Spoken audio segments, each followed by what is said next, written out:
Fine.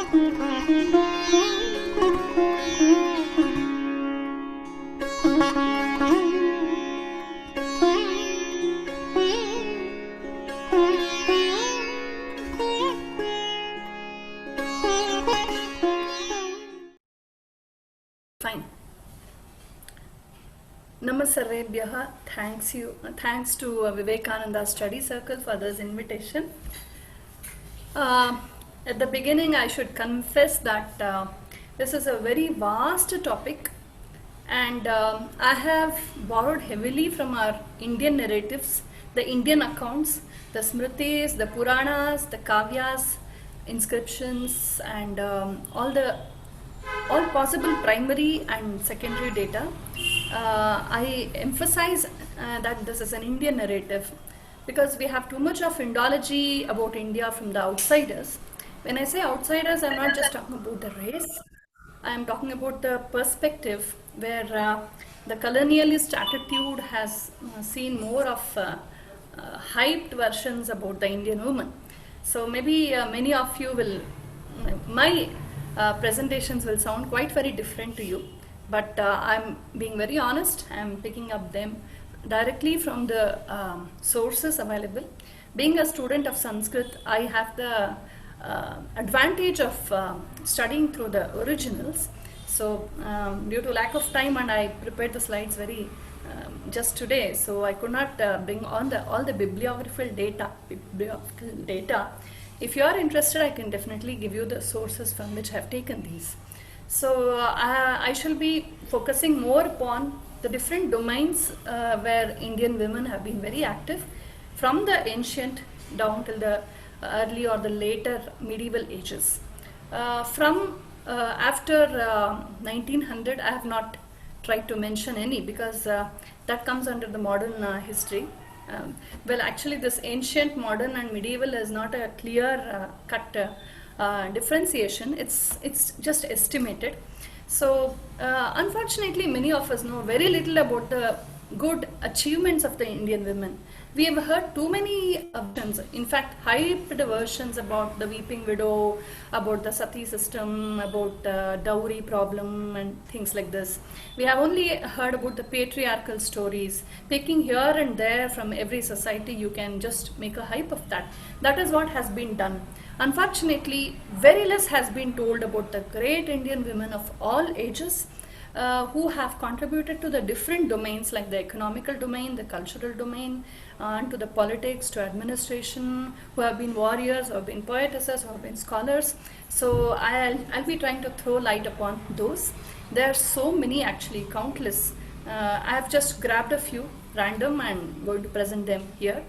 And in the last one or two slides, I will just go through the invasion period where many of these freedom of the Indian women were curbed because of the social and political changes. So I will be focusing more upon the Vedic and the medieval times, and I'll put them together because number of slides would go too vast.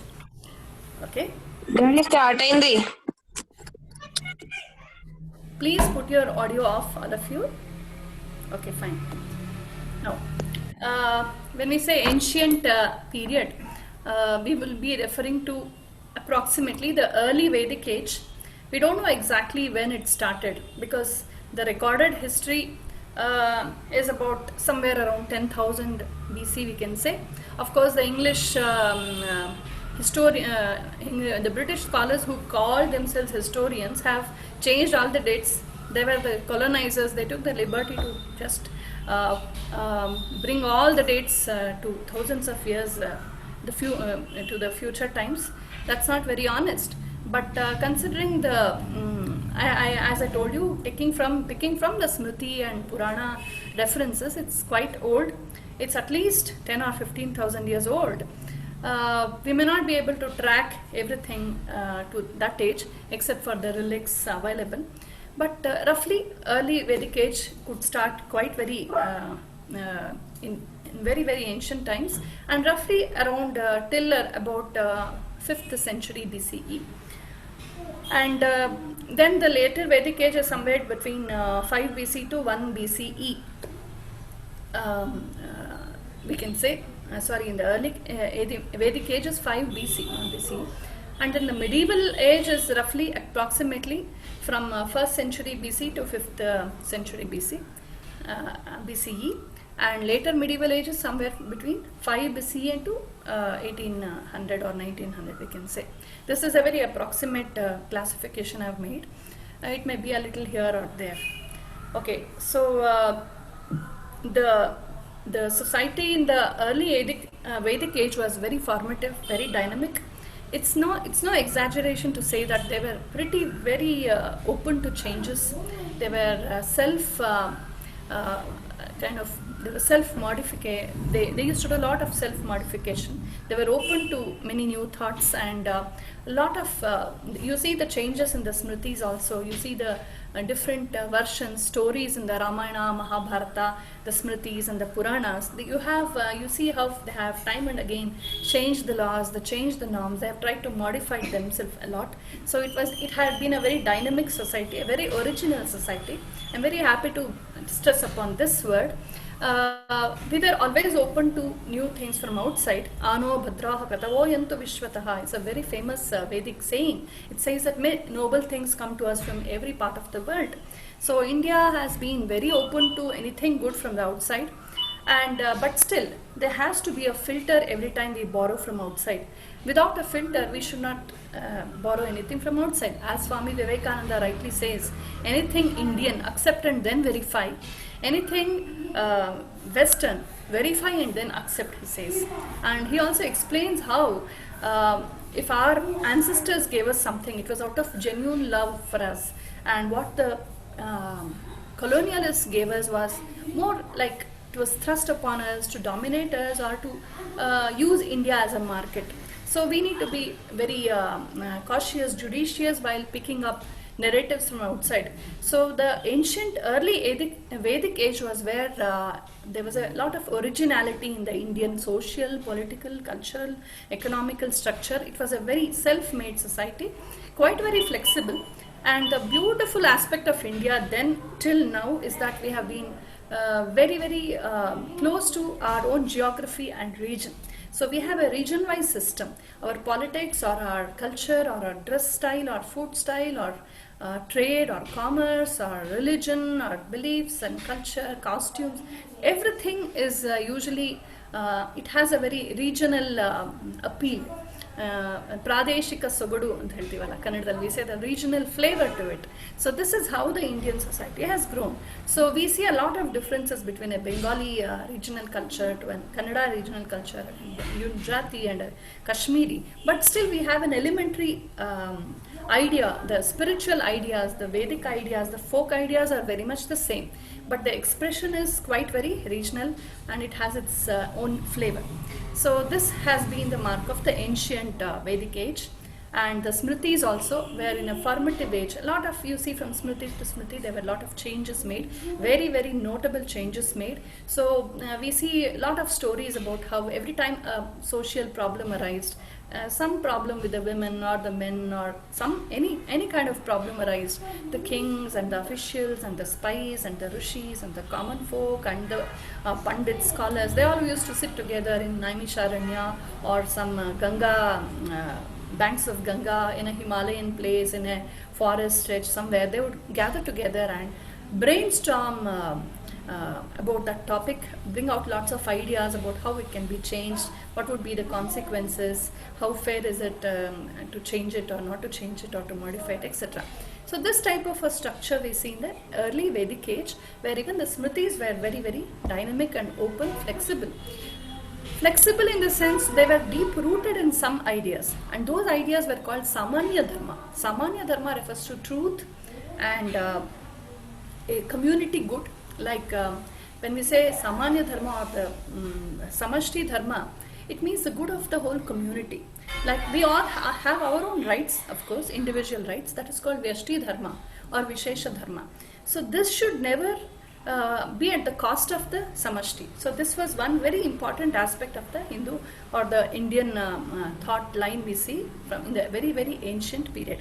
This continued in the Buddhist, in the Sikh, and the Jain lineage also. We see that in all the folk cultures of India also. All the Indian born faiths still have retained that feel, where Satya, Dharma, Himsa, and Shaucha, purity of mind, body, and speech, things like this, and dana, and living with the people, giving charity, these are very important aspects. So all your individual rights or aspirations should always never hamper the bigger good of the society. Like if I say I want to smoke, I should not do it in front of somebody else where who it's going to affect them. So any kind of bhoga we do, that should not affect the society. So this was the idea.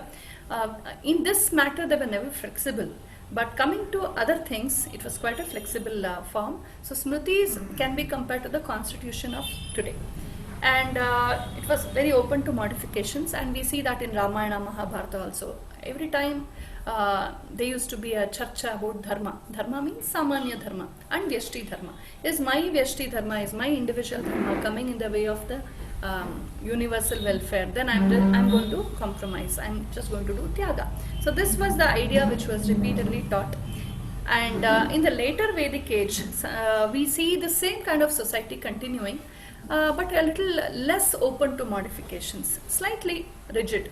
Maybe by this time many norms were time tested and seasoned, and it was accepted by the society, and newer tribal people and different communities started coming into the mainstream, and till then it was a scattered society, so they all coming under the norms of the Smritis. So then the bigger the number of people, maybe it became more and more rigid, but not so very rigid as we have heard about it. It was quite still open, and this was the time when Mahavira came, Buddha came, many great people came. They came to weed out all the social ills in the society. Every society, when you grow crops, you have crops coming up and you also have some weeds coming up. It is kind of inevitable because it's a human weakness which contributes to this weed.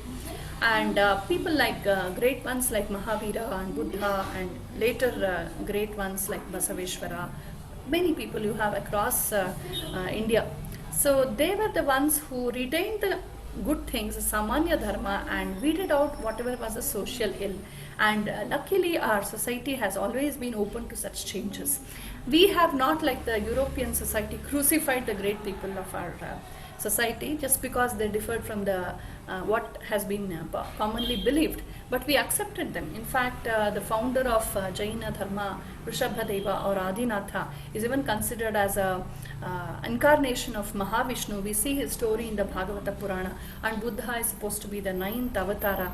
So we have, despite their different methods of presenting, or even if they have refuted the popular Vedic beliefs, they have still been accepted as very great gurus, because that is how the Indian society has always been.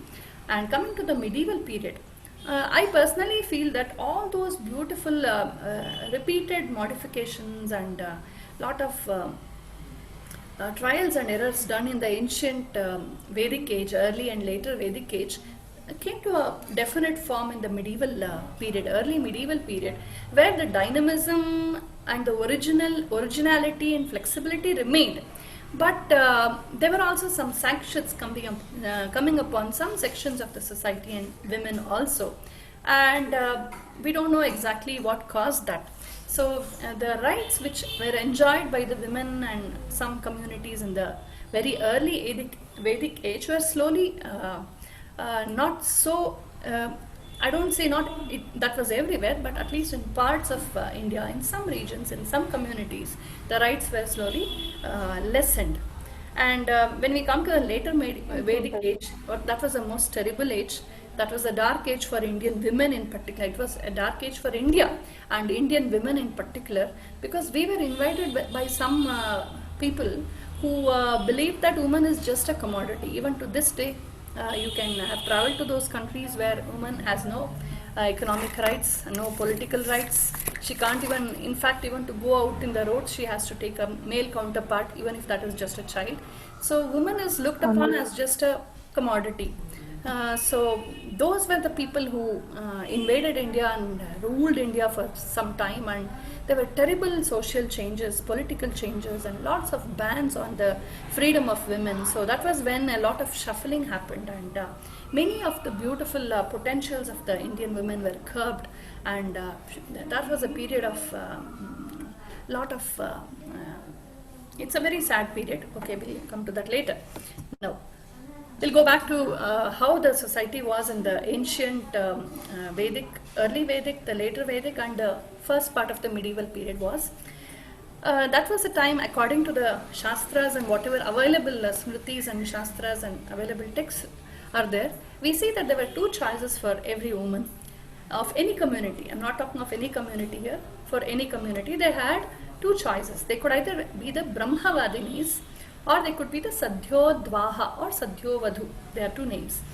So Sadhyovadhu or Sadhyodvaha means a woman who gets married. She's inside her family, and she's involved in her household roles, and she can also be a part of the family business or family occupation, and she can participate in many literary activities. She can learn fine arts, music, dance, etc. She can participate in celebrations, and she can go on yatra, she can travel, and all these, like any other ordinary woman. She used to lead a life of security inside the family with her material pursuits. And we had a rare few women who preferred to live out of this family structure. They were called the Brahmavadinis. The word Brahma refers to Veda. Veda is not just a book, it's like a library. It's a collection of great thoughts and great questions and answers and debates and unanswered questions and unquestionable answers and experiences and perspectives and hypothetical inferences and factual inferences, many things of different sages of different times of the ancient and Vedic period. So they all together, they were combined in the text called Vedas. So Veda as many of us think, is not just spiritual law. It has a lot of didactic poetry in that, lot of moral advices, lot of nature descriptions, lot of materialistic conversations, also conversations between a husband and wife, and many things like that also. So it's wholesomely called Veda. And those women who preferred to just study the Vedas, they wanted to live a celibate life, brahmacharinis, dedicate themselves to the Vedic study or to any intellectual pursuit, maybe one Shastra, Tarka Shastra or Vedanta Shastra or Vyakarana, any one field of study, or just do tapasya to realize the divinity, or to just live a life of service in a Gurukula or some place where they just do a lot of service to the society. So these were the women who were called the Brahmavadinis. So of course, in any time span, we don't see too many women opting for this kind of a lifestyle. Even in these days, in the modern world, we have very few who actually take up to a completely spiritual or intellectual pursuit, where there is no material gain, but it's only about a spiritual blossoming or an intellectual blossoming. So even in those days, the number was few, but considering the whole time span, the whole early and later Vedic age and the medieval age and even the modern history, we see lots and lots of such Brahmavadinis. And whether they were Sadhyovadhus or Brahmavadinis, they were all initiated into the Gurukula education. They underwent the Upanayanam. Upanayanam is just a symbolical samskara given to girls and boys, saying that till now you were just a child playing around, led a very informal life. From henceforth, you will lead a life of brahmacharya, celibate life, and you will focus only upon learning and learning and learning. So this is a very meaningful ceremony we have. And after that, they are taken to the Gurukula. It's called Gurukula Gamana, and then they live with the Guru. It's mostly a residential type. It's the Gurukula system was a wonderful system, in fact, and everybody was. Invariably, everybody from every community, every boy and girl was taught the Vedangas. There are the 6 Vedangas: Shiksha, Vyakarana, Nirukta, Kalpa, Jyotisha, and Shiksha, Vyakarana, Nirukta, Kalpa, Jyotisha, and Chandas. So these were the 6 Vedangas which were taught to everybody, and some amount of the regional Sahitya or the Sanskrit. Sanskrit was a Rajabhasha, the official language of those days. So almost everybody knew that. And the Kavyas, the poetic lore, and the Rajaniti, depending on which occupation they would take up in future. They would be taught Rajaniti, polity, or the Dharma Shastras. Dharma Shastras was the constitution. In these days, we never teach our children or even the youth constitution. Many of us don't know anything about our constitution, but still we talk about that. Maybe some lawyers know. But in those days, Dharma Shastras, the constitutions of those days, were taught to everybody. It was almost mandatory for everybody to know about the Dharma Shastras and other Shastras of their choice. We had Shastra doesn't mean just religious lore. Shastra, Shasati te Shastram, that which directs. It could be prescriptive or it could be descriptive. It could be like the physics, Bhauta Shastra, Rasayana Shastra, different Shastras. So they were free to learn different things. There was also choice, and some were also mandatory. It was mandatory for people of certain occupations, which we call Varnas, not caste. It is actually Varna. Varna refers to their family occupation. So having the basic knowledge, having learned the basic knowledge in the Gurukulas, they would then go to have the Vriddha Sanyoga. Vriddha Sanyoga means staying with an expert, subject expert, and learning and getting an experience of what they have learned. So what we call internship today or projects, etc., it was a very integral part of the Gurukula system. So many of them used to go back to their Kula Dharma, and in their family or in their clan, some experts around their homes, they used to stay with them and work with them as assistants and learn the Shastras. And both the Sadyavatu and Brahmavadinis were given this kind of an education. In fact, there's a very famous saying, Pura kalpetu narinam munji bandhanam uchyate. So in the early Vedic age, all women used to be invested with the thread, with the Upanayinam ceremony. In fact, I've just gathered random a few names from the Sanskrit literature. There are, in fact, there could be countless names, thousands, just some here, just to tell you how these names suggest that these roles existed. Because you never get a name for a role or something which did not exist. So these are the very common names we see in our Shastra, Kavya, and Smritis everywhere. The family roles, like of course Mata, mother, Svasa means sister, Snusha, the daughter-in-law, Duhita, daughter, Dauhitri, granddaughter, Pautri, granddaughter, Bharya is wife. Bharya refers to somebody who is dependent on you, a wife who is dependent on you. Like economically, she may be weak, you marry a woman who is poor or a weak, etc. Dharaha refers to a commanding kind of woman. So she has a higher hand in the marriage. Kanta means one you love. Priya means one you love. The word Patni is very interesting. Literally, the word Patni means somebody who is your Sahadharmini, your partner in a yaga, in a yajna, in a havan, in a ritual. That is what the Patni word actually means. Later on, it became equivalent to wife. So there were 4 types of Patnis, we say: Dharma Patni, Artha Patni, Kama Patni, and Moksha Patni. Dharma Patni was the chief wife, because there was polygamy in those days. Not always, but it was also there. The Dharma Patni was the one who had the highest rights in the house. She was the nucleus of the house, and she used to manage all the dharmic karmas. And the Artha Patni was a Patni who was who brought a lot of property, etc. Particularly the Kshatriyas used to marry some princesses because their kingdom would come to them automatically. Kama Patni were the love marriages or their girlfriends. And Moksha Patni is very interesting. We see the Moksha Patni examples mostly in the early Vedic age. If you come to the very recent history, we see Sri Ramakrishna Paramahamsa and his wife Sharada Devi. So she was his Moksha Patni as well as Dharma Patni. Moksha Patni refers to a beautiful relationship between a husband and wife where there is no lust, there is no progeny, there is no other relationship except that of a guru and shishya, or 2 friends, 2 sadhaks who are doing tapasya. So that was also a tentative relationship between Rama and Sita during their Vanavasa, we see. It's also called Asidhara Idam Vratam, they say.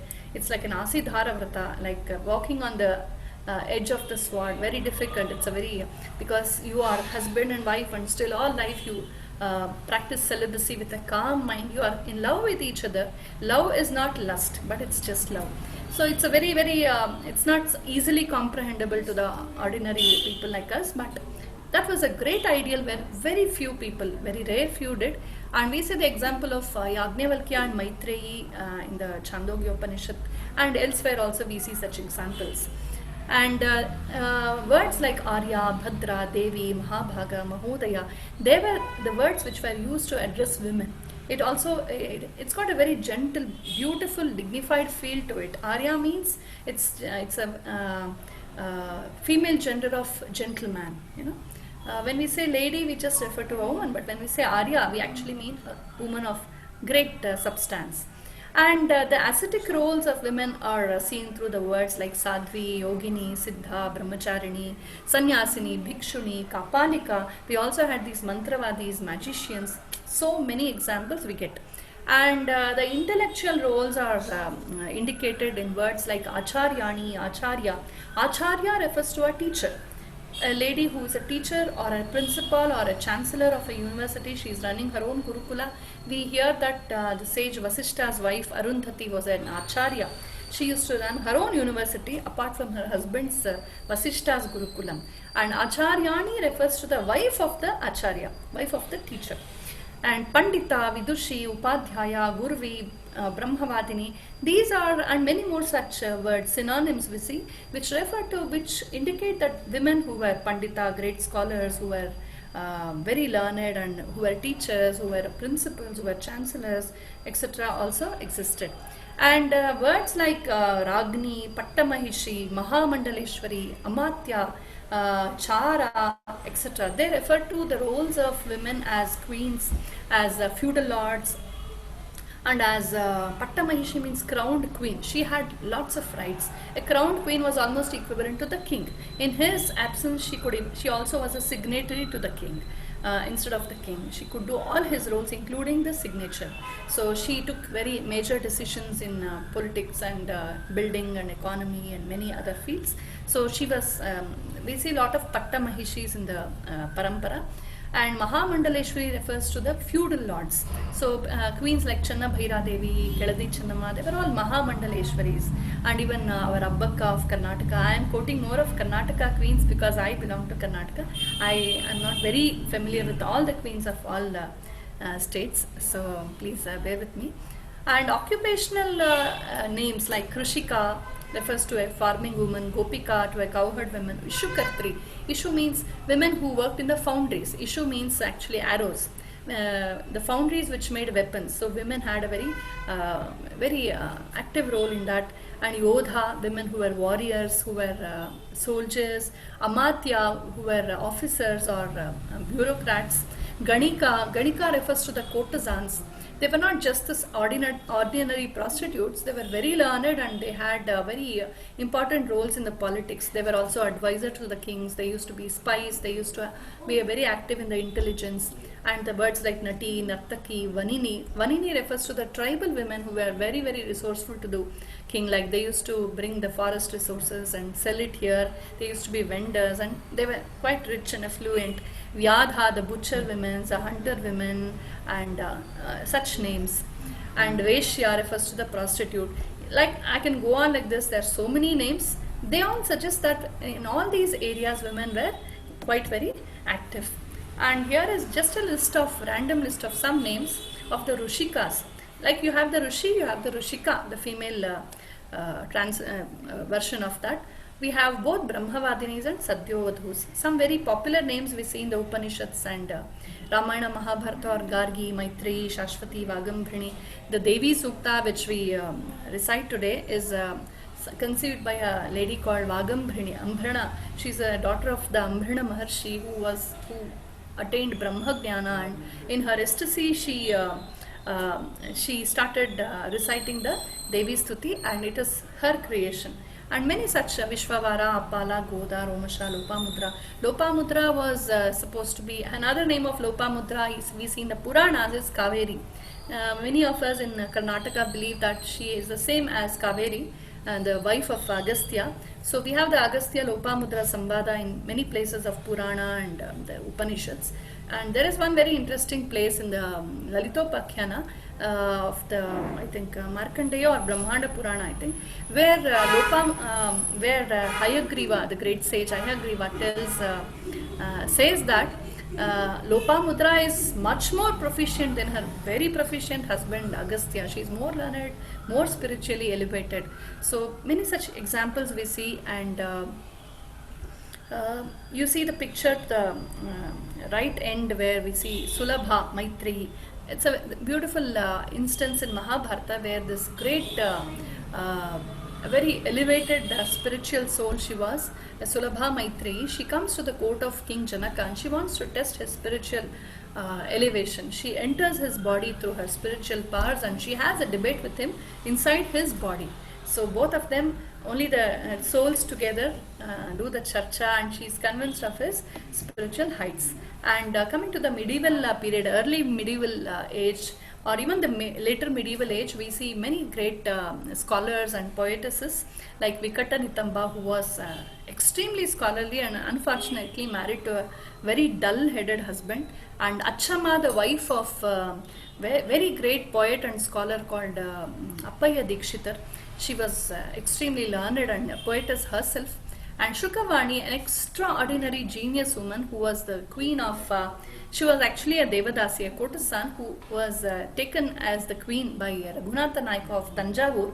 She was an Ashtavadhani and a Shatavadhanini. She was a great poetess, an instrumentalist, a singer, a dancer, a scholar, a knower of polity and many things. She was an advisor of the king. She was in the intelligence department, and she was many things in one. A very greatly acclaimed scholar and poetess of her times. Ganga Devi and Tirumalamba, the great queens of the Vijayanagar dynasty, who have written books like Madhura Vijaya and Varadambika Paranaya Champu, and Vijjika, one of the greatest Chalukyan queens, who called herself as Shyamala Saraswati. She had the sattvic pride of calling herself as the dark-skinned, dark-complexioned Saraswati. So Laleshwari, the great poetess and mystic and Bhakta of Kashmir, who wrote many beautiful Kashmir couplets, and Avayar of Tamil Nadu, who was also a great poetess, Ramabhadraamba, the queen of Tanjavur, Raghunatha Naika, who was also a great poetess, Mulla, the Telugu queen. The Nacharama, very interestingly, is the chief woman of the Sanketi community. There's a community called Sanketi in Karnataka who have actually migrated from some parts of Tamil Nadu or Kerala, and they were led by a woman called Nacharama, who was an extraordinary scholar and a great spiritually elevated person. So when the chauvinistic people of her town somewhere in Tamil Nadu, they tried to insult her repeatedly, she just left the place and she migrated to Karnataka onto the banks of Kaveri, where she felt was a better place to live. And with her followed 300 families. So lots of men folk also followed her, and she's greatly adored. And we have the example of Ubhaya Bharati in the Shankara Digvijaya, where she was the judge for the debate, the very scholarly debate between Shankaracharya and Mandana Mishra. And then Akka Mahadevi, the very great mystic saint of Karnataka, who was a queen who discarded her material pleasures and became a saint, and Goda Devi, Andal. And there are many stories in Kathasadit Sagar also, where queens were more learned and proficient than the kings, or women folk were more learned than their men folk. So the stories are many, I can't go into all of them. And in the later medieval age also we see such great queens and such great scholars, poetesses. Not only queens, we see even from the other ordinary sections of the society, who were great poetesses, who were great scholars, who were great queens, rulers. And many of them, if I go to the regents who ruled in the absence of their husbands or fathers, and the list goes on and on. And we have the examples like Helavanakatti Giriyamma, a very popular poet of Karnataka. Sanchi Honnamma. Sanchi Honnamma was just a dasi, a assistant, attendant of the queen, the Mysore Wadeyar's palace, and she was a great poet. We all adore her poetry like anything. And the Haridasa, the great Haridasa saint, woman saint Ambabai. So many such names are there. We'll go ahead. Now coming to the religious roles of women in the Vedic and medieval times, as I told you, Patni refers to a woman who performs the religious acts with the man. In fact, without a Patni, man cannot perform many rituals. Just like the man, there are some rituals which are exclusively for men, some exclusively for women, and some for both the husband and wife. So without the wife, he is not qualified to perform certain rituals. And lots of Vedic references we see to women singing Samagana, where we hear words like Udgatri. Udgatra refers to the person who sings the Sama or the mantras. And women performing yajnas like Sita Yajna, Rudra Yajna, exclusively women yajnas they were rituals which women only performed. And the Rigvedic sayings, mantras refer to men and women of all clans rejoicing, dancing and singing and feasting during the great samanas. Samanas were days long or weeks long or months long fairs or festivals like the Navaratra and all we have these days. So people used to gather there. Interestingly, even the maidens used to choose their spouses in such events. And women in the religious roles, they have to do the Agnisthapana. Even today, I see in the Vedic rituals like marriages or Upanayinam, whatever, when you have a Havan in the house, it is actually the woman of the family who does the Agnisthapana. The first Agni she has to light, and then the others do it. It's symbolical that she should start every religious act in the house. And for any dana and dharma, she has to pour a little bit of water in his hand. That shows that it's only with her due acknowledgement he can do a dana and dharma. And all the garhya karmas. Garhya karmas refer to all the religious or social rituals related to our family, like the Upanayinam or Vivaha or marriage and Graha Pravesh or whatever, anything related to the family. She has the major role, and without her consent, without her acknowledgement, without her by his side, a man can never do anything. He is not qualified. And words like Yajamani, Pujarini, Acharya, Udgatri, they all refer to her religious roles. And she used to do the Sandhya Vandanam. We see in Ramayanam when Hanuman is waiting to look at Sita, he is searching for her in Ashokvan. He is hidden, he is sitting on a branch of Shimshupa tree, hidden amongst leaves. He is waiting, he says, if Sita is here, it's going to be evening, so Sita is going to come for her Sayam Sandhya Vandana, for evening Sandhya Vandana ritual. I can see her, and exactly she emerges from her place and she comes to do her Sayam Sandhya Vandana. So such examples tell us that yes, women were used to do all the Vedic rituals, and at all times they used to be very, very active in all kinds of festivals. And Vedic society, the religiosity in Vedic society is interesting because we see God in nature. So we are basically nature lovers. For us, Bhumi, earth is not just Bhumi, it is Bhumata. And for us, water is not just water, it is Ganga. Akasha, skies are not just skies, they are a very divine protection around us. So we see divinity in our mother, Matru Devo Bhava, Pitru Devo Bhava. In fact, the Upanishads start with the say first Matru Devo Bhava, then Pitru Devo Bhava. The highest place in a person's life is given to the mother, because nobody can substitute the role of a mother. So woman was given a lot of respect. There were women who were recluses, who were saints, who were yoginis, who were brahmavadinis, who completely discarded material pleasures and lived a life of spirituality. And during the vrata period, even a married woman, when she's into a vrat, any kind of vow or ritual, the men folk had to maintain a distance. She had the right to say, I am going to follow celibacy today, and she had every right to keep away her man during that time. So that kind of a freedom they enjoyed. And coming to the marriage part, in the Rig Veda we see interesting mantras like women folk used to choose their spouses in the huge gatherings during the samanas. And the Gandharva Vivaha, love marriage, choosing one's own spouse, was quite very common. The stories of goddess Parvati in the and Lakshmi in the Puranas, and the stories of Urvashi, Rukmini, Subhadra, Shakuntala, Damayanti, Indumati, Chitrangada, Uluchi, and many such people, many such princesses and many such great women. They were all examples where they chose their husbands either through Gandharva Vivaha or through Swayamvara. One very interesting aspect of the Vedic and the medieval ages that the Swayamvara Paddhati was very, very common. It was common in all communities, but after the invasions, only the Kshatriya community could manage to continue that. And there were 8 types of marriages. Amongst that, the Gandharva Vivaha particularly gave complete rights to the woman to choose her spouse.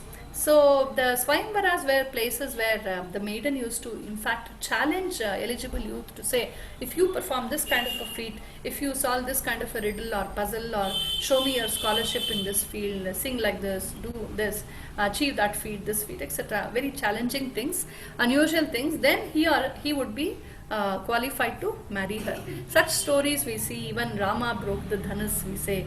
We say she was given as Virya Shulka to Rama. Sita was given as Virya Shulka. We also say the story of Damayanti, where she discarded all the gods, the deities who came as eligible bachelors to marry her, and she married an ordinary man, but a great king called Nala. So that kind of freedom, they had to choose their husbands.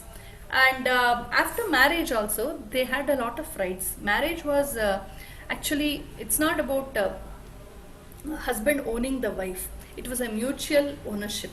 So the rights of the woman after marriage actually increased. We see this interesting instance in Ramayana where Dasharatha, we all know that he had 3 chief wives, chief queens.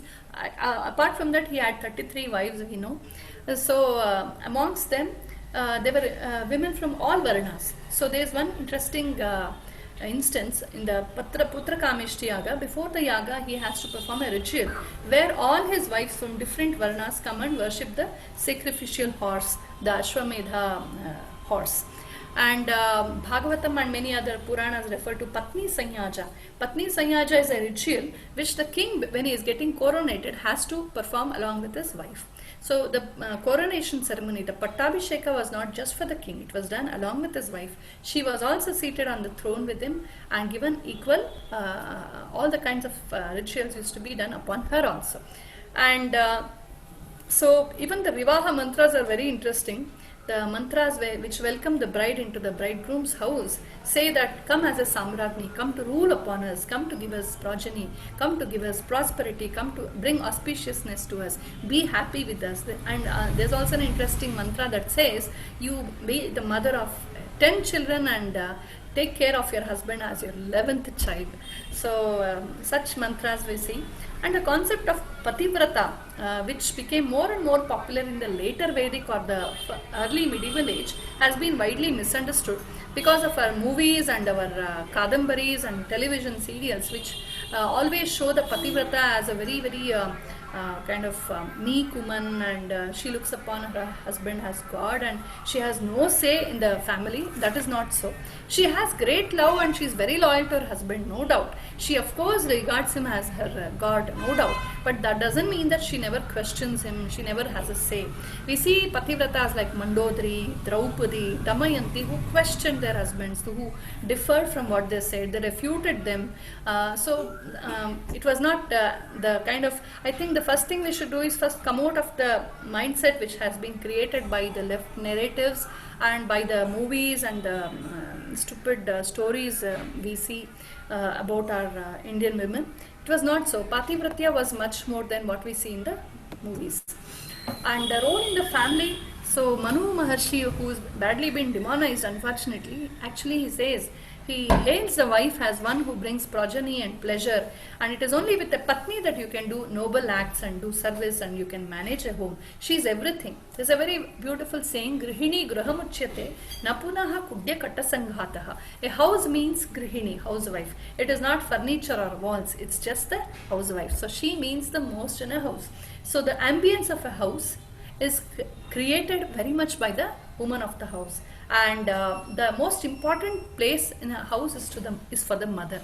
And wife, when she, the mother becomes most important. Even if you have a wife and mother, the wife will always submit to the dictates of the mother. But that doesn't mean that mother should rule over the daughter-in-law. The Sas Bahu problem should not creep up. But mother is given a lot of respect in the family. And wife has an inseparable identity with the husband. Husband-wife concept is beautifully materialized in the Ardhanarishwara Swarupa, where half is Devi and half is Shiva. So they are equals. It's two beautiful manifestations of one human potential. So woman is a very special expression of human potential, and man is a very special expression of human potential. Man need not become like a woman, woman need not become like a man, but both of them retaining their uniqueness can still be together, and they're bound in many roles together. So they can't be separated at all. They are both always living together, performing together, but still they have their own identity. So that concept is really beautiful, and that shows what has been conceived about husband and wife relationship down the parampara. And the daughter or the bahu is looked up as Lakshmi, the sign of prosperity. And there's a very beautiful saying in Manu Smriti which says, Yatra naryastu pujyante ramante tatra devataha. If you want the devatas to rejoice and reside in your house, see that your women folk are happy. Don't say, don't trouble them, don't make them to cry. And women were free to socialize, travel. They used to go on tirtha yatras with their husbands. They could walk on the streets, go alone, go with their friends. They could go to the farms, the fields. They would go on excursions. They could celebrate. They could come on the streets and dance and sing. And there was no purda, no ghosha. All these came after the invasions. We should know this. So politically they could become queens, they could become spies, they could be very active in different areas. And there was no widowhood. You'll be surprised in the very early Smritis like Manusmriti or Parashara Smriti. I have never seen anything like widowhood there. Widowhood norms where she should not wear all the Mangala things and she should be... we see such norms in the later Smritis which came in the 16th, 17th, 18th centuries like Nirnaya Sindhu or Dharma Sindhu, mostly because widows were under great problem because there were women education was banned after the Islamic invasions, and they were very much dependent on their men folk. So the helplessness perhaps to protect them, all these sanctions came, and unfortunately it got misused. And there was also conditional remarriage. A woman could marry inside the family of her husband or her relatives if she was a widow. But it was not very common. She had the choice. She was not forced into marriage or widowhood. She had the choice to remain, lead a life of a sannyasi, a life as a widow, or she could also she could also remarry if she wanted to have progeny. We also see the story of Damayanti announcing a second Swayamvara, and Nala is very perplexed and he comes. That story is there. And even the sati system, which is badly blown up by the leftists, was a very, very rare thing. The whole of Ramayana, I have studied the Ramayana in the original quite many times. There's not a single case of sati we see. In Mahabharata, there's only one case of sati, that is the sati performed by Madri, the second queen of Pandu. And she, in fact, the rishis come and tell her, why do you have to perform sati? The shastras are against that. You have to live. Atmahatya is wrong. But she says, it is because of me he died. I am causal for his death. So I am atoning for my sin, she says, and she performs sati only as an atonement. We see lots of women like Vidula or Kunti or Kausalya, Kaikeyi, Sumitra and many others who were all widows, who did not perform sati or give up their lives, and they were not even the weeping satis. They were very active in politics. They were quite very, they led a very normal life. So life was not just around the husband. Life was much bigger for the Indian woman at all times. And there's a very interesting saying in Manusmriti that you should not bind a woman to protect her. Atmanam atmanayastu raksheyustaha surakshitaha. Very interesting saying.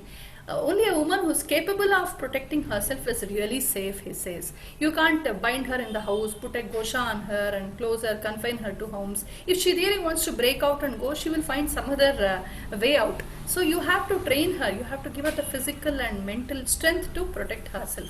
This is what Manu says. And coming to the different jobs and occupations, I am going quite fast because there are so many things. I am just going fast, doing a fast forward here. Lots of occupations, because in their respective varnas they naturally learned what their family people did, and that was called the Kulavritti. So shepherd women or farmer women were weavers or cattle rearers, or the Purohit women or the teachers women. They would naturally pick up the profession of their houses, just like the men folk. And they were quite active in gymnastics, archery, horse riding. They used to ride chariots. We see how Kaikeyi rode the chariot for her husband Dasharatha, how Satyabhama rode the chariot for Krishna, and many such we see in public activities, education, and they were quite active in all these. And they were exclusive women festivals like Kaumudi, some Kaumudi festivals. In fact, I came across a number of festivals which were exclusively women festivals, and they were all beautiful season festivals. where men, it was a ladies only festival. And in the Arthashastra, we see how the city women used to have their own Panotsava. Panotsava refers to a festival of drinks. So homemade drinks or wine, whatever, they used to get into small groups, and women alone, only women, they used to have their own parties, exchange of gifts, etc. And you must read Kama Sutram of Vatsyayana, very badly understood. It's misunderstood to be just a text of erotics, but in the Kama Sutram, in the 4th chapter, Nagaraka Prakarana, a list of beautiful celebrations and pastimes and games and festivals, and how men and women should come together and enjoy. And life is not about just eating food and staying at home. You have to make your life colorful. You should enjoy, you should give expression to your aesthetic sense, expression to your artistic abilities. You have to come together, socialize, and give charity and enjoy, and all these things are beautifully explained. So women used to be quite active in all these fields. Coming to the economic status, in the Smritis or in the Arthashastra or different such shastras, we see particularly on Stri Dhanam, she had unconditional ownership. Stri Dhanam refers to the money she used to get from her paternal side, from her parents' side, which used to come with her during marriage or as a part of her parents' property. Husband or anybody else, even her own brothers or sisters or husband or friends or even her in-laws, nobody had any right over even a speck of her Stri Dhanam. Her jewelry, her clothes or her property, her lands or whatever she got as Stri Dhanam was solely hers. Not even the husband or her children had any right over that. Even today we see our mothers saying, no, this is my maike ka hai, I will give it to anybody I want. So even a bahu can't demand that. So, but she had no singular claim over the husband's paternal property. She could have ownership over her husband's, she could have equal ownership over on her husband's self-earned property. Like if he has earned something on his own, she had a claim, but she had to have an understanding with her husband. But husband's paternal property, because that was we had a very nice joint family system. So in the joint family, the paternal property belongs to every member of the family. So she cannot claim sole rights on the husband's paternal property. But as a part of the family, she will also get a part for herself. Polygamy was very common in those days, and interestingly what we see in the Smritis and the different times was, whenever the number of women was less, they used to be polyandry. When the number of women folk was more than that of men, they used to be polygamy. And for kings in particular, they used to have polygamy was quite common because it was a political necessity. So whenever they went into expeditions, they had these courtesans, they had some wives they had to take along. The chief queen used to remain in the city in place of the king and take over all the responsibilities of the king. Like if the king goes on expeditions for months together, what about the kingdom? So the chief queen always had very important duties, the chief ministers and the chief queens. So he would take along the other queens, the Kamapatnis, the Ardhapatnis and these Devadasis along. So for that reason, they used to cook for him, they used to take care of them, massage them and entertain them and all that. So that was how it was. So and in some regions like some parts of Kashmir, some parts of Tibet and some regions, polyandry was quite common. In fact, Swami Vivekananda, when he traveled to a part in Tibet, he was shocked. In a house where he was a guest, he saw that there was one wife for 7 brothers, and they were quite they were quite relaxed about that. And in our own Karnataka and many parts of India, we had this Aliya Santana Paddhati, we say, matriarchal system. The Chalukya system was like that. There's a community called Bunds to which our Aishwarya Rai belongs. So in the Bunds community, even today they practice this Aliya Santana, where the daughter doesn't go, after marriage, the daughter doesn't go to the husband's house, the husband comes to the daughter's house. And it's a matriarchal system where the property also very much goes to the daughter. And we have great queens like Channa Bhaira Devi and some Chalukyan queens. They all became successors of their mothers. So Channa Bhaira Devi is a very, very valiant queen. We'll come to her later. I don't know if I can cover all that. She's also called the Pepper Queen, who vanquished, who completely subdued the Portuguese power and rule for 54 long years. I don't think any other ruler or any other king, as far as I know, in Indian history, particularly Karnataka history, ruled for 54 long years at a stretch. So she became queen according to the Aliya Santana Paddhati, and parts of Kerala and also in northeast and in Cambodia. We hear of this Kambu Kaundinya, a great merchant from South India, who was also a great scholar and a great merchant.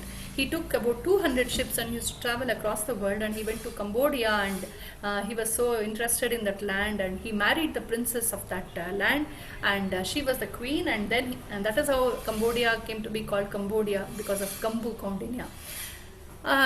Those stories are there. Unfortunately, we don't see all this in our history textbooks, because the history textbooks tell us only about widows and weeping widows and sati system. They don't want our women folk to feel proud with. They don't want us to feel proud about our glorious past. There was also this Dasi system. Dasis were not slaves, as misunderstood. Dasi referred to a woman who was, of course, her whole family had to remain in the remain under a certain kingly family, royal family, or a priestly family, or some rich family, landlords. They had limited rights, like they could not separate. They always had to be available to that family for their services, but they could marry sometimes, or they could not marry. It depended on the family's norms, and they used to enjoy other human rights. In fact, their children also used to become big landlords. Like you see, the best example I can give you is the son of this Dasi called Mori. She was the Dasi. She was the Dasi of the Nanda dynasty, and her son Chandragupta Maurya, because of his beautiful potentials, was picked up by our Bhagavan Chanakya to make him the first king of the Maurya dynasty. So a Dasi's son became the first king of the Maurya empire. Coming to the cultural domain, the most beautiful colorful domain where you see the contributions of Indian women is immense. Immense in the sense immense, because it could be music or dance or drama or costumes or dress or festivals or any kind of fine arts, any kind of everything. You see women giving their utmost contributions. In fact, Priyadarshika says how every woman should be educated in Geeta, Nritya, Vadyadishu. Everything, every Kanya must be given these trainings. And in Ramayana, interestingly, in the Balakanda, you have this reference to how Ayodhya city had hundreds of Vadhu Nataka Sanghaishcha Sanyuktam Sarvatah Purim. There used to be lot of all women drama troupes all over the city. And rituals like Dohada, Patni Sanyaja. Dohada is a very interesting ritual. In the beginning of the spring, a beautiful woman decked up in jewelry has to go and kick the Ashoka tree, and that will mark the beginning of the spring season for that year. And Harivamsha Purana refers to women doing mimicry and lot of Jalakrida. Women used to be very good swimmers, because we hear about lots of types of water sports in which women excelled. And I told you about exclusive women festivals also, and some pictures for you here about how women used to play swings and Holi and Diwali and dances, folk dances, classical music. In fact, what we call classical music and classical dance, particularly in the South Indian style, is majorly the Devadasi's contribution. Everybody acknowledges that. So all the beautiful Varnas, despite our Tyagaraja and Dikshitar and Shama Shastri Kritis, still the Javalis and Varnas, they were the great contributions of our Devadasis. They are sung with great reverence, because they were not just prostitutes as many of us think. They were actually great learned women who were very good in fine arts. And coming to the costumes, the most spectacular costumes in the whole world perhaps is that of the Indian women. I proudly claim that. I have seen also some countries, somehow I always feel our costumes have been very colorful. Even the men costumes were very colorful, but unfortunately after the British era, somehow our men folk have completely taken to the western dresses, and it's become less colorful. You should just glance through Kalidasa's Rutu Samhara to see how our people used to dress up according to the seasons. It could be floral attire or jewelry, or made of some sea algae, or or small tendrils, or like that. It was not always the same kind of gold jewelry. There used to be jewelry of terracotta, jewelry of shells, of conch, many things. And the costume sense was very original, aesthetic, and very feminine. Women never tried to dress like the men. Women never tried to dress like somebody else. A South Indian woman or a Kerala woman never tried to dress like a Karnataka woman. Karnataka woman never tried to imitate the Bengali woman. So it was very regional. They were very original, and there was a lot of modifications within the style. Just in Karnataka, we have this Kurgi style of wearing a sari. We have a North Karnataka style, South Karnataka style. We have a folk style, farmer style, a priest style, a Kshatriya style. So, in their respective communities, in their respective regions, they used to evolve. They used to modify their dress sense. And it was mainly based upon the region and geography and the climate, etc.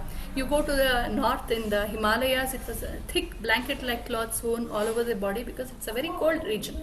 You come down south in the hotter regions like Kerala, the dress is usually very thin cotton, usually white in color and with lot of beautiful golden jari on that, but it used to, and the amount of cloth on the body is lesser, and that is not called vulgar, because that was a regional dress.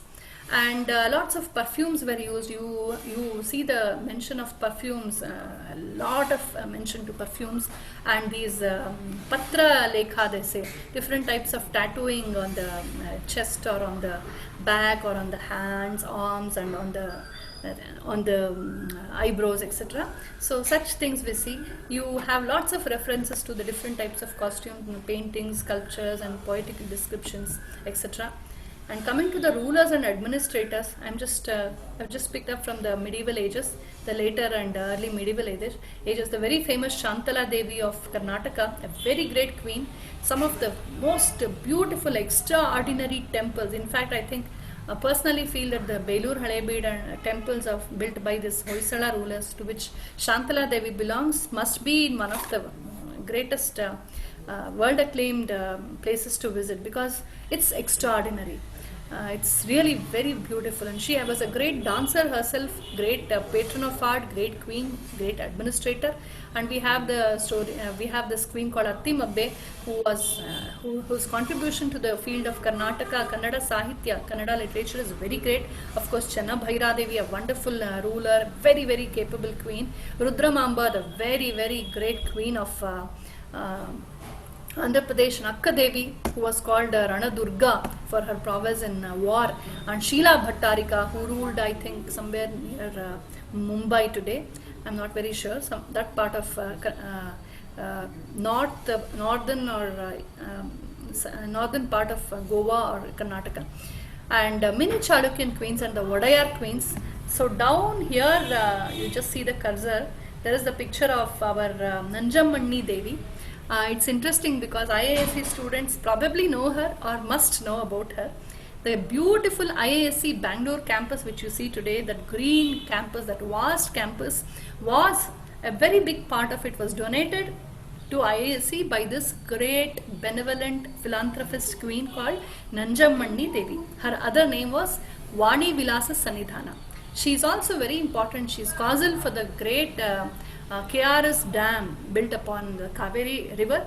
In fact, there was a lot of crisis for funds because the British were interfering in everything these people did. They were under the subsidiary alliance, so she had her hands tied down. But she very much wanted this great dam to be constructed. She even mortgaged many of her royal ornaments with the royal emblems. She mortgaged them, got the money, and she saw that it was built. So such was the great contribution of this great queen, Nanjammanni Devi. She was a regent ruler of Mysore Samrajya. Look at this beautiful Naga sculpture where king and queen have equal role. They are both on the Simhasana. And Rudramamba Devi, Atti Mabbe, and many others. Okay, and the warriors, coming to the warriors, it was very natural for the Kshatriya women to be warriors. We also hear about this story of Vishpala in the Vedas, in the Puranas, where the Ashwini Devatas, she lost her legs in a battle, and she prayed to the Ashwini Devatas, and they cured her, gave her artificial iron legs, and she continued the battle with the iron legs soon after the surgery, immediately after the surgery. And we hear about Arjuna's great wives, Chitrangada and Uluchi. Unfortunately, in the movies, they have changed the stories, that he's forgotten them and all that. But Chitrangada and Uluchi were the beautiful princesses and queens of the northeast who wanted their children through Arjuna, and they had a condition that we will marry you, but we will not come with you to Hastinapura. We will remain in our states and continue to rule. So they were the great warrior queens of Arjuna, and we hear about queens like Vidula, Draupadi, Kaikeyi, Satyabhama, who all had big roles. They were warriors, they knew warfare, they could manage battles with very, very fierce enemies. And some names here random for you. Rani Abbaka Chauta, really I am thrilled even to tell her name. One of the most valiant queens of Karnataka. She fought against the Portuguese. She was a one woman which was like a one woman army. It seems when she was young, she used to even defeat boys in wrestling and chariot racing and running races. A very, very valiant queen, a very Swabhimanini, who was one, in fact she lived years before Jhansi Rani, and of course Jhansi Rani we know very well, and the Kittur Rani Channamma almost 35 years before Jhansi Rani came, she already had showed a similar valiance against the British. The Rani of Keladi Channamma, Belavadi Mallamma, Channabhaira Devi, Kiran Devi Rathod, many people don't know about her. She was the wife of a general of Army General of Akbar, and many of us think Akbar was great. He was great only big, that's hype actually. He was a big womanizer. He used to organize this Meena Bazaar where beautiful women used to come there, and he would dress himself in a burqa and go around and pick upon beautiful women and ask them to be send them ask to send them to his harem. So Kiran Devi Rathod was known for her beauty, a young wife of this Army General of Akbar, and when she was trapped into Akbar's camp, she took her sword and almost killed Akbar, and he fell at her feet and asked for pardon. And this is a story of Kiran Devi Rathod. Such stories, it's not just a story, there are historical accounts which need to be brought back into our textbooks, where we hear too much about the glory of invaders who completely destroyed our cultural riches, economical riches, and too less about our such great valiant women. Jivanti Devi, who also was a great Chalukyan ruler, and Jhansi Rani, Tarabai of the Peshwa of the Maratha thing, and Durga Devi of the Gondwana, and Ahilya Bai Holkar of Indore, Velu Nachiyar of Tamil Nadu. She had an army, she had started an army of about 3,000 women, and she also conceived the idea of the human bomb in those days. And Jhalkari Devi, she was the head of the Durga Dal for Jhansi Rani, and Kurma Devi, who defeated Qutbuddin Aibak, and Naika Devi, who defeated Muhammad Ghori in such a way that he dare never come back to that part of India where she was ruling. And the story of Panna Dasi, the great ordinary Dasi who did a very great sacrifice for her king. And in sports also women were quite active. We have the story of this Hariyakka, the daughter of Madi Gowda, a wrestler of Hampi dynasty, in the Hampi city of the Vijayanagar dynasty. She was his daughter, and she was a wrestler herself. She avenged her father's death by defeating and killing the person who killed him. And there were female gods for the Mauryan kings, we see, and Silambam, Kalari, wrestling, chariot racing, weapon wielding, spying, all these areas women were quite very active. And even today we have this great Meenakshi Gurukul, the Kalari teacher of today. She is more than 70 years old, I think 75 years old. She even today can defeat single-handedly young men on Kalari. And the very famous Sikh saint Mai Bhago was expert in boxing, and she led an assault on enemies by her strength of her arms and her sword wielding techniques. And lot of spies, women spies are mentioned in Arthashastra, and women bodyguards, and the Vishakanya concept where women spies used to go and trap their enemies, and the Stree Charas, the different types of spies I told you in Chanakya's Arthashastra, and the Kamopada, the kind of test for the ethical standards of an employee under the king. It could be the minister or anybody. or the bureaucrat. They used to use women spies to test them. And the concept of Guda Bhasha, Guda Lipi, very secret languages and secret scripts, Pa Bhasha, Ta Bhasha, we say. I used to play that in my childhood days. Such things were conceived by women. They used to create these coded languages to use for spying. And the concept of courtesans were not just prostitutes. They used to be great learned women with a lot of proficiency in music and dance, and they played a major role in our politics, in our cultural area. And unfortunately, after the Devadasi Act was abolished, they lost. It was kind of to help them out of that prostitution. But the Britishers very cunningly diverted all their religious rights, all their economic rights towards the British government. The courtesans, the Devadasis, had a lot of rights over the temple funds, temple lands, so they were quite very rich. And after the Devadasi Act, we only know that Devadasis were relieved from prostitution, but we don't know that they were reduced to utter poverty because all their economic rights were snatched away. And today we see them in such hapless states because of that act. Some parallel things should have been done, but the British didn't care. And last but not least, I must tell you about this, how Manusmriti has been badly misinterpreted and demonized. I have read this text. There have been many norms for men and women, people of our communities, all varnas, all age groups. And similarly, just like you have norms, rights and duties and some sanctions upon men, we have rights and duties and sanctions upon women too. The very badly misunderstood phrase is Nastri Swatantra Marhati in Manusmriti. It means a woman is not qualified to be free. That is not what it means. As a student of Sanskrit, I'd like to tell you that the word Tantra has many meanings to it. It has to be contextually understood. When you say Swatantra, it doesn't mean just freedom. Tantra refers to occupation or lifestyle or means or technique, etc. And one of the meanings in vogue is freedom. So it actually refers to never leave a woman hapless or helpless. In childhood, if she has parents, she will be protected by her parents, or somebody has to adopt and take care of her. In youth, she has to live with her husband, or somebody has to take care of her. In her old age, she should not be left to herself. She should be taken care of by her children or somebody who are equivalent to her children. This is what it means. It was actually meant to protection of a woman, and very badly demonized and misread and misinterpreted and used, picked up by the leftists, etc., just to demonize our culture.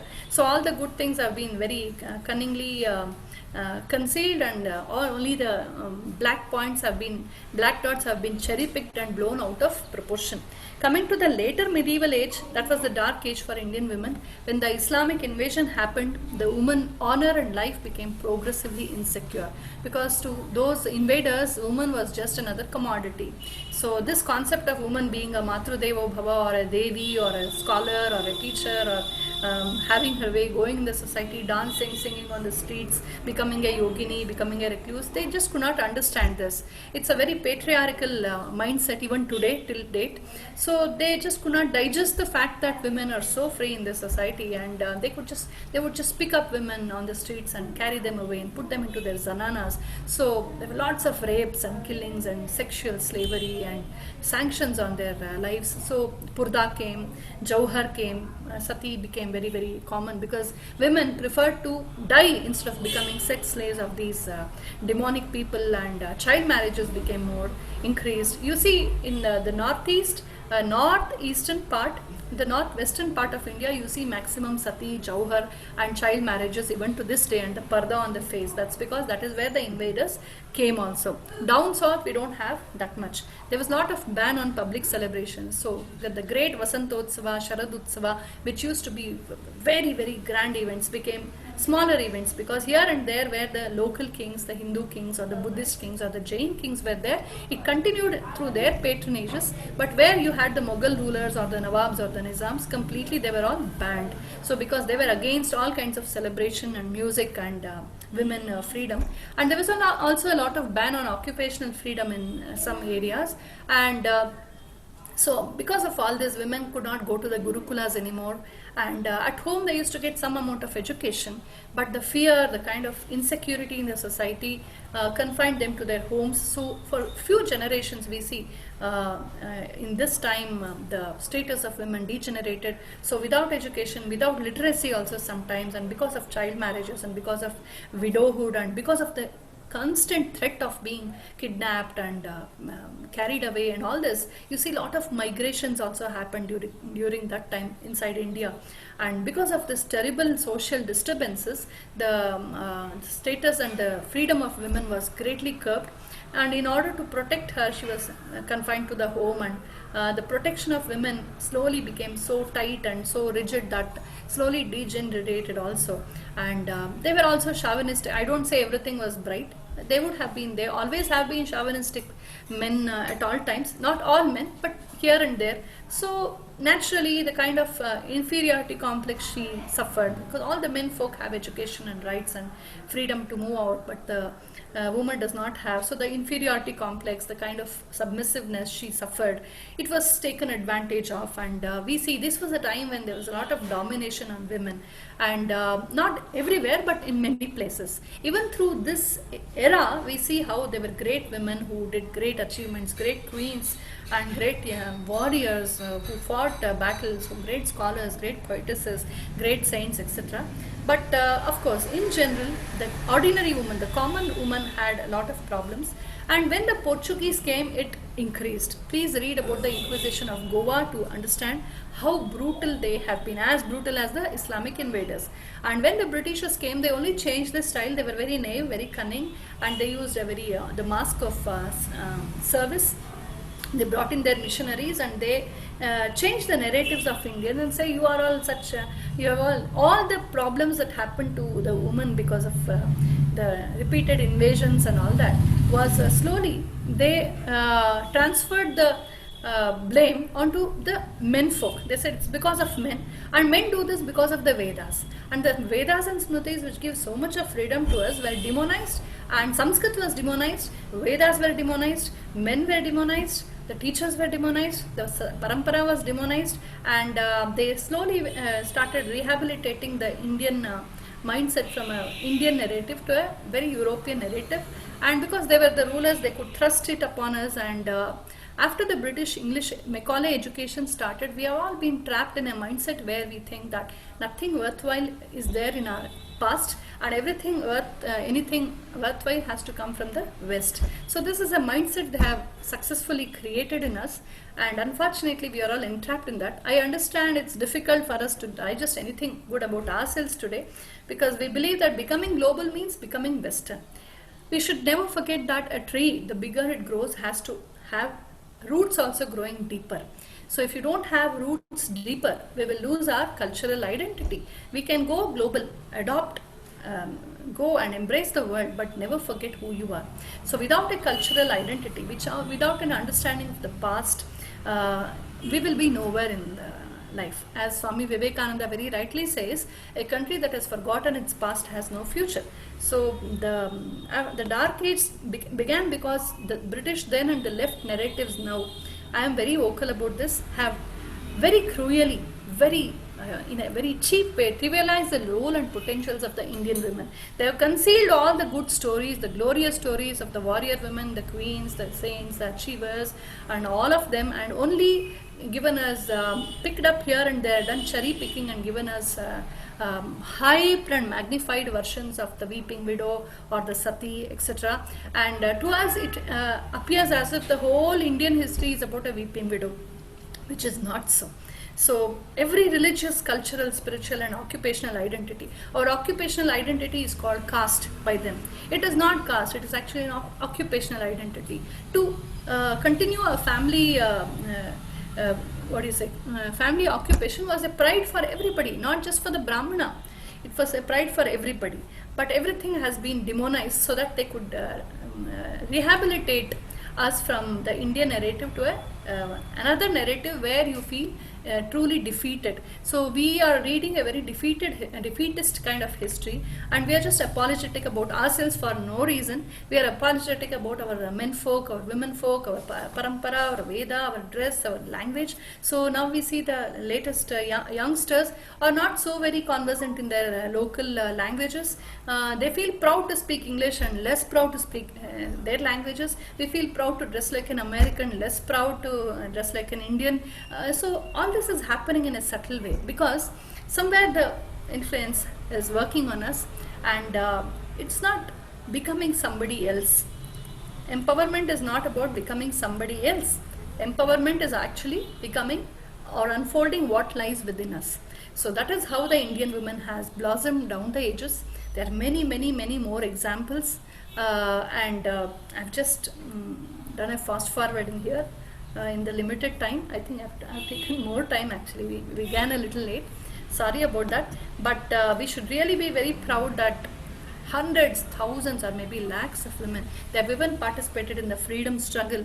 They have gone on the streets shouting Vande Mataram, given up their jewelry, their property, their lands, their everything for the national cause. There were women who used to, like the Chapekar, so the brothers, mother who used to encourage their sons to go and fight for freedom, telling them, look, life is trivial, but the nation is great. So such great mothers, such great queens, such great warriors, such great scholars, poetesses, dancers, musicians, such accomplished women we have seen down the history. It's high time we dispel the myth that no, our women were only weeping and our grandmothers were always confined.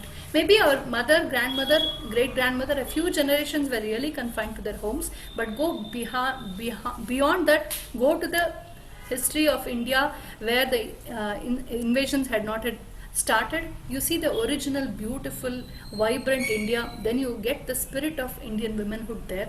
So as an Indian woman myself, I'm very proud about the great achievements of our Indian women. I welcome you all also to do a thorough study of that. Please don't read this secondary sources or narratives. We have to be very careful. Come read the originals. Go pick up the Ramayana, read the originals. Pick up the Mahabharata, read the originals. Why do you just write the secondary narratives where there's a lot of coloring done on that, lot of bias on that? Go pick up the originals. You listen to what Vyasa has to say, what Valmiki has to say, what Manu Maharshi has to say. Many people who demonize Manu have hardly read Manu Smriti. Go read the Smritis. Come to us, we will teach you Samskrita, or read the very honest interpretations, honest translations. But without doing any homework, we just join those people who on the streets speak nonsense about our parampara. That's very wrong. I think that's a dishonor done to this great wonderful heritage of Indian women. So I thank you for this patient listening, and I thank Vivekananda Study Circle for this opportunity, and I welcome you to contact me if you want for any bibliographical details for sources where I got this material and all that. Some have picked up from the net, and many have picked up from whatever sources we have. Thank you so much. Namaste. Uh, Thank you, ma'am, for this wonderful talk.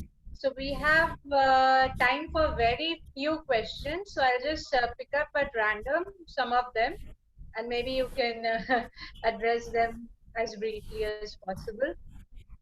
So the first I question would like you to come out with a book on this narrative, please. To come out with a book on this narrative is so wonderful. What you said was not clear to me. A book by you for this narrative should come out as a book. Oh, yes, yes. Yeah, I'm thinking of writing them down. We have many people who have written on this. I don't know if they have written topics. Yes, thank you. I'll try to do that. Yes. So the first question we have is that why is the topic of women in medieval period so much relevant right now? And why is it necessary to bring it to the forefront in the current scenario? Well, look, I don't think it's a hallmark of any good thinker to differentiate between has worked, how mankind has worked, how the thoughts have worked, how the weaknesses of men or women have worked, how invasions have happened, how lots of interventions have happened into our society, our lives, our thought, our culture, etc. We never have a holistic understanding of life at all. You have to have a broader vision of life. So why do you kind of keep away something from the past?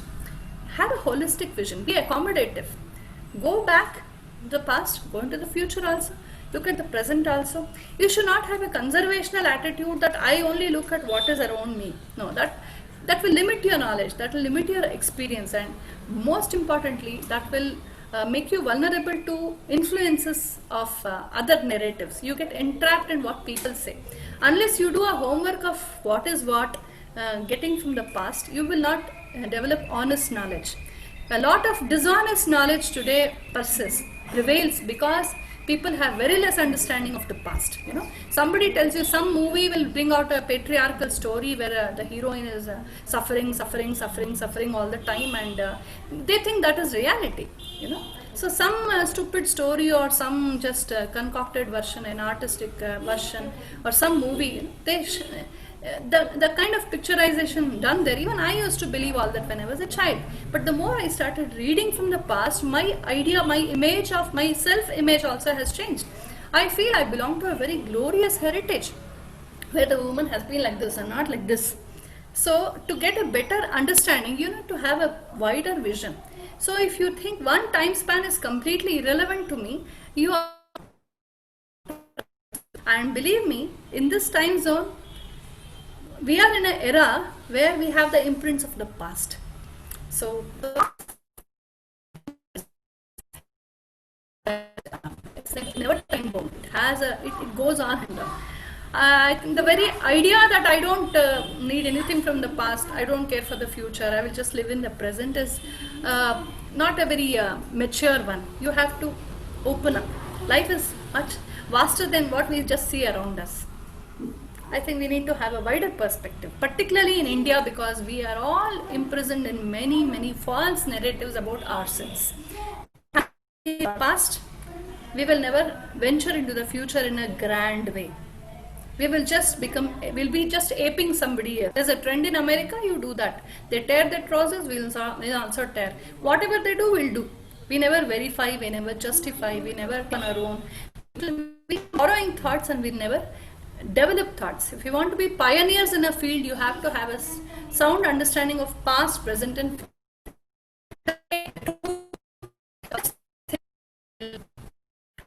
youth who, like Swami Vivekananda was, he had a wonderful understanding of the Shastras, Vedas, everything. He traveled across India. He understood the folk. He understood the social situations, the political situations. He knew everything, and he also saw the Western world. He had his canvas was very vast. His understanding of India, the pulse of India, was very, very factual. That is the kind of person who can do a great can do a great good for the nation. Otherwise, we will be entrapped in some narrative and some bias, some ism, and we'll stop there. We'll just go on dishonoring or insulting our achievers, and I think that's not the way we should go. At least the youth should go. Thank you, ma'am. The next question it comes from Shantanu. Current workplace scenario seems to be of competition between men and women. While at home, between man and woman, it's one of synergy. Do you see a conflict, and how can it be handled? Okay, I think every man or woman first should be, from a very young age, should be taught to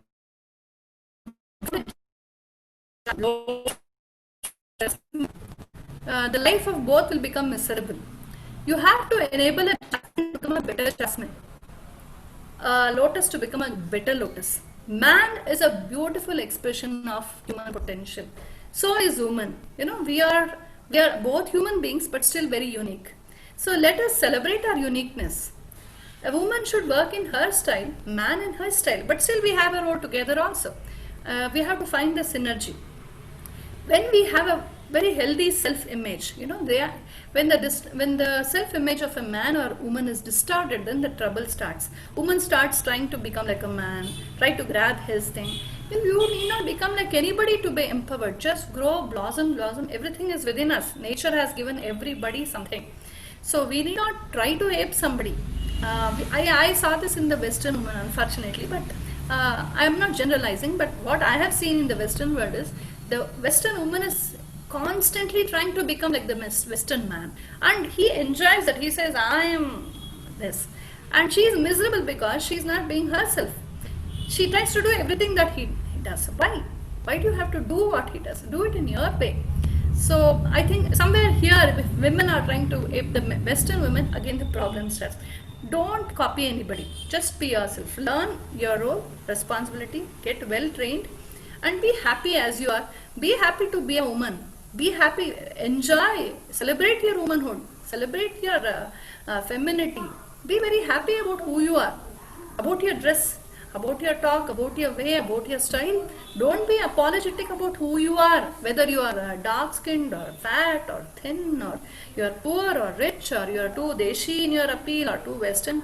No, just be yourself. That doesn't mean that be insensitive to others' feelings. But I think a man or woman should enjoy. A man should enjoy being a man and respect a woman. Woman should enjoy being a woman and should respect a man. Many a time in my, I usually don't use the word ladies and gentlemen when I address, but when I do, sometimes very rarely, I say gentlemen and ladies, because just like a lady deserves to be respected by men, women also should respect a man. So it's mutual, I think. That very idea of competing with each other is stupid. I think the best person we can compete with is ourselves, and that is how we grow. To be better than me every time is how I grow, not by being better than somebody. We all have a different question paper. Life gives a different question paper to everybody. We will never pass by copying each other. We need to be very original in this. It's all in the mindset, I think.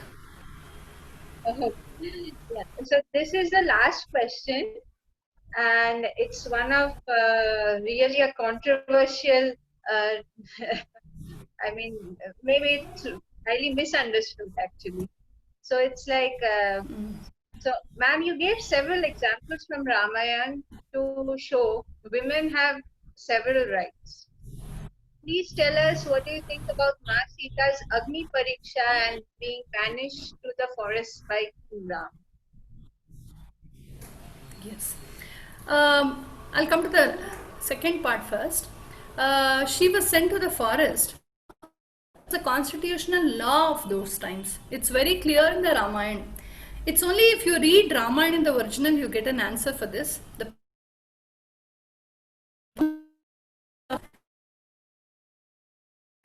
for poetic narrations where it's the rasa that matters, the emotions that matter. So Sita is made to cry, cry, cry, cry, cry. So that is not how we see in Ramayana. In the original Valmiki Ramayana, because there's many other poetic versions of Ramayana, the historical account of Ramayana is Valmiki Ramayana, the first ever. And later on many versions came. According to that, it was a constitutional rule that the queen, the chief queen, has to be accepted as ethically sound, as a pure in conduct, etc. by the prajas, by the subjects. If there is any flaw in her, if the majority of them don't accept her, she cannot be the queen. And the condition was that she has to be banished. So she accepted. Sita understood this because she was herself very well versed in Rajaniti, and she accepted that and she volunteered to go to Valmiki Ashram. So Rama was helpless because he had to follow the rule himself. Without following the rule, he could not dictate to anybody else. He was entrapped in the constitution. So unfortunately, we all blame Rama because we don't read Ramayana in the original. The problem is that we don't read the originals. I repeat that. The problem is when we unfortunately go to Wikipedia, and most of them are leftist narratives where there's a lot of bias and they only want to look at bias. So Rama was imprisoned in the constitutional rules, and there was no way, he had no chance to Valmiki ashram, but he ensured that she lives in a safe place where her children get good education and she's safe, she's happy, she's sound. In fact, happier in Valmiki ashram than in the palace. So coming to the first one which you asked about Agni Pariksha. Agni Pariksha, he actually perhaps anticipated that a day will come when people will question Sita's character. That is why he had the Agni Pariksha done. And she understood. She accepted. In fact, there's a beautiful conversation where Rama is questioned as to why you have to be so cruel, why so hard about do you really have to implement these laws despite being so, it's very hard to do this. Then he says, if I was an ordinary man, I need not have done this because my duty is only towards my family and the society around me. But as a king, I am answerable to my all subjects. So as a king, I am answerable to history. So I am imprisoned in this dharma.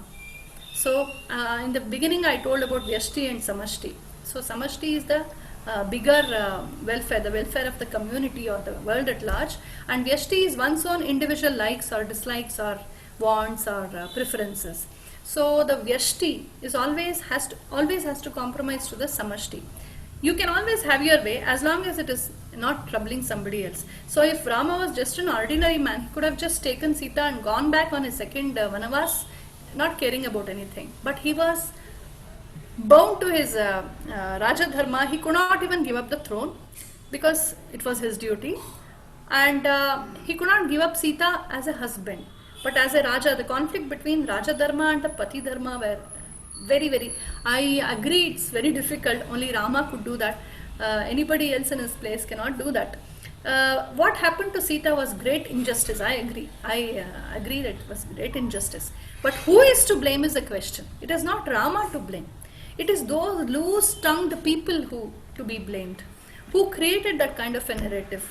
We get some sources that people like, there were some people who were from Shurpanaka's side. They wanted to avenge Rama after Ravana's death and Lanka, all that happened after the war. So they crept into Ayodhya and started, they saw that there was no way they could battle against Rama in front. So they started spreading rumors against Sita, saying we are all Lanka Vasis, we know that Sita is not so pure, etc. And they created a kind of rumor against Sita and Rama, and they wanted to attack his personal life, and they were successful. But the beauty is here, I think the greatest person is Sita here. As a queen, she stood above all her problems. She preferred to set up an ideal than to have her personal rights. There's a beautiful saying in English, when it rains, all birds fly to the nests, but the eagle flies above the clouds. So Sita was not an ordinary woman, because if she was an ordinary woman, she would have asked for her rights, wept and fought with the people, argued, etc. She had every right to do that. But she knew that Rama had no answer. He was in such a state. So she preferred to go to Valmiki Ashrama. She was happy there. She did her jobs herself and she gave very good education to her children. She didn't go into depression. She didn't commit suicide. She didn't war against Rama. She didn't talk ill against anybody. She just overlooked everything. She was too high for all that. I see her as a spiritually ideal woman, not as an ordinary woman. So only a spiritually elevated soul can have that amount of forgiveness and that amount of tranquility amidst the injustice done to her. So Rama and Sita were the great king and queen who sacrificed their personal life for the kingdom. So blaming Rama wholly is very stupid. That happens because again you have not read the Ramayana. Please read the Ramayana in the original. You have the Gorakhpur version. You have all the Hindi, Kannada, Telugu, Bengali translations. Originals you have is shloka to shloka translation with transliterations, with every word to word translation. Why don't you just pick up and read from the original? Why should we read these narratives, different types of narratives, different types of interpretations, the movies, the dramas, the all that. Actually, the Ramayana we saw in Hindi recently,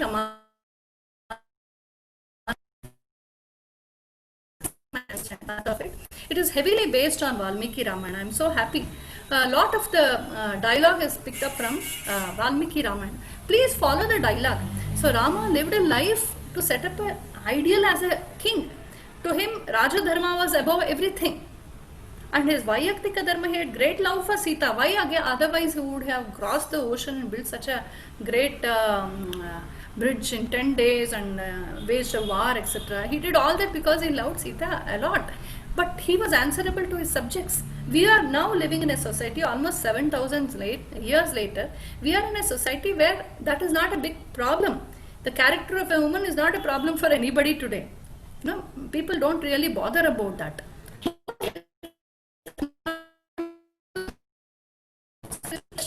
The constitution was such. So we have to go back to that society, understand and how Rama was. We live in this society and try to judge with the parameter of today is wrong. So we should not use our social conditions of today to judge what happened thousands of years ago. Go back to that society and understand what was the constitution, what was the inevitability for Rama and Sita to take such a decision. Sita really suffered a lot, but she stood above everything. That is her greatness. Rama and Sita are great because they suffered all the injustice done unto them by their own subjects, but with lot of dignity, with lot of calmness. That is why they are gods to us. That is why we do puja to them. We don't do puja to people who are agitated, who are kind of always violent or upset about things.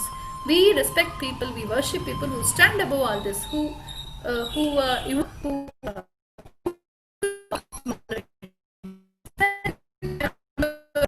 I really could answer you. But please read the Ramayana in the original. Listen to what Rama has to say. Listen to what Sita has to say. Listen to Sita herself, you will be convinced. Why do you listen to some other feminist or somebody going speaking all nonsense about Indian women? Why do you only pick up Sita all the time and keep on blowing it out of proportion? Go read the whole Ramayana. Don't pick anything out of context. See something in a context. I think you will be more convinced that way. Thank you so much. So it's so we have come to the end of this event. I'm very sorry we could only take only a few questions. So I'm sure you can get in touch with ma'am privately, or maybe you can send us the questions or we'll convey it to her. Either way, some way we can find a way to resolve this. So I really thank ma'am for devoting her time, and the talk was really enlightening, and I thank all the participants, and please leave your feedback by filling the form given in the link. I think Sanchit has posted a link in the chat box. So thank you all, and let me say Okay. Thank you so much. Namaste. namaste.